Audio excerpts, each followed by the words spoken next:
Have you ever had that gut punch moment when your buyer suddenly backs out of a transaction before closing, or something happens in a transaction that goes sideways? It's one of those situations that every agent just dreads.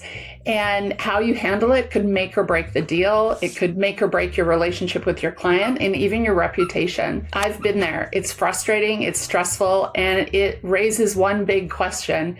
Could you have done anything to prevent it from falling apart in the first place? Today, I wanted to walk you through what I believe is behind most of the deals that fall apart. It could be what you are doing, but most of the time, I actually believe it's what you are not doing. In real estate, too many agents are not treating this as a full-time job. They have a side hustle. They don't master their contracts. A friend of mine had this quote, and I laugh every time I read it. And she said, you can do real estate part-time, but you can also buy sushi at a gas station, but I wouldn't recommend it. When I was a newer agent in the business, I had a deal that almost fell apart a few days before closing. My sellers were buying a new house and they were pending on it already, but they were on a contingency. They had to sell their home first. So we did receive an offer on their house and we started to move both closings towards the closing date. A few days before closing, the lender for the buyer that was buying my seller's home emailed me and said that they needed an extension for about 2 weeks. Long story short, it was my mistake. When I received the offer on the house, I didn't call the lender for the buyer. I didn't check in. I didn't verify how qualified they were. I didn't check in if they were first-time home buyers or they had a house to sell. Because I was a new agent, because I was solo, I didn't know what I didn't know. So we get almost the closing date and I called the lender back to find out why they needed an extension. And it was at that time I found out that buyer was also contingent on selling their house. So long story short, it was a bit of a mess. It did have to get an extension. Everything did close, but I learned my lesson. Here are some of the things I learned from that transaction that I've done every single transaction since over the last 25 years. Number one, understand your contracts and your contingencies. Every single agreement spells out what happens through the process, spells out the timeline, what's important to focus on. When you know your contracts, it gives you the confidence that you know the questions to ask, and that will prevent things going wrong at the end. As the agent, it is your role to know the timelines, to guide your clients through based on what's in the contract, what's in writing, not what just is assumed or is expected to be done. It is your role to know the questions to ask if you don't understand not only the contracts, but what's happening next. And when something happens, or if it doesn't happen, what's the next step to take? You have to know and understand the process. So to master that is important. Number two, protect your seller's position.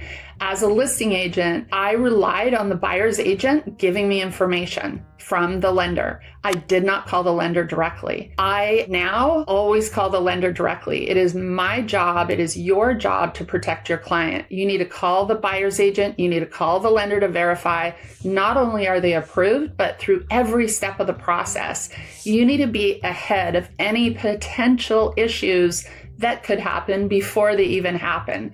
Now, my dad often would call my job that I was the ringleader of the circus, and it's true. There are so many different people involved in making a transaction successfully close, and it is our job to make sure there's no obstacles in the way and that we spot the red flags. So number three, learn how to spot those red flags early.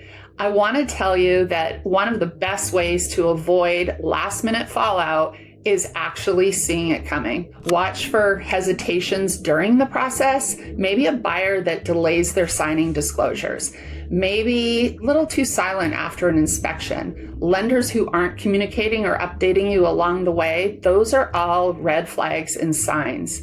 There are telltale signs to help you know that if something's on track or off track. So know your timelines. That is critical. I have mastered this so much over the years that one time when I called a lender to get an update and I left a message, they emailed me back with a one-line sentence that says, "Yes, we are on track for closing." Now, when I read "we are on track for closing," I immediately knew we were not. So I picked up the phone, I called him, and I asked him if the CD had been released, and he said no. Now, where the timeline was in that contract, if the CD hadn't been released, I knew there was no legal way that we could close on time. So more about that story later, because there's lots of lessons in that story. But I wanted you to know that I could tell, even though his email said, yeah, we're on track, I knew we weren't on track. So being able to understand all of that and spot the red flags, you can help the contract stay together. By the way, that contract almost died, but because I called, we were able to put it together and have it close about 10 days late, but we still kept it together. Now, here's one of the ones that I think are the most important. Number 4, keeping your seller informed every step of the way. Sometimes we hold things in and we don't tell our clients because we're nervous about the deal falling apart and not knowing what's next, but transparency builds trust. Even if the news isn't good, keeping your seller updated every single part of the process develops and shows that you're a professional. And of course, keep them posted along the way. When your sellers feel like you are in control, you are transparent, they'll remember that you handled a tough situation with confidence and you earned their long-term loyalty and referrals. But hey, deals fall apart and it happens even to the best of us. But how we handle ourselves is what separates us from real estate agents to seasoned professionals.